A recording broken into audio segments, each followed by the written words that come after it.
Hi friends, வாங்க பட்டாணி மசாலா செய்வது எப்படின்னு பார்க்கலாம். ஃபஸ்ட்டு நல்லா 4 மணி நேரம் பட்டாணியை ஊற வச்சிடணும். 1 டம்ளர் பட்டாணிக்கு 2 டம்ளர் தண்ணி வச்சு பட்டாணியை உப்பு போட்டு 4 விசில் வச்சிடணும்.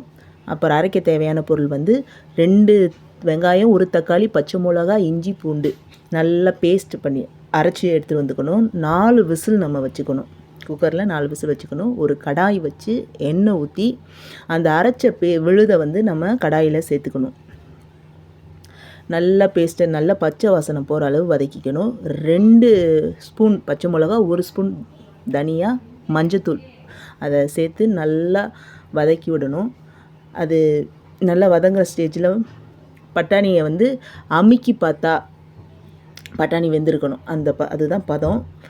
இப்போ மசாலா நல்லா கொதித்து வர டைமில் நம்ம அந்த பட்டாணியை சேர்த்துக்கணும்.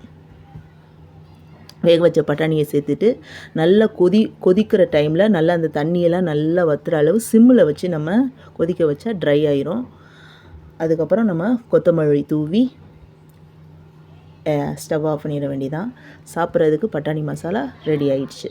பிடிச்சிருந்தா சப்ஸ்கிரைப் பண்ணுங்கள், லைக் பண்ணுங்கள், ஷேர் பண்ணுங்கள். தேங்க்யூ.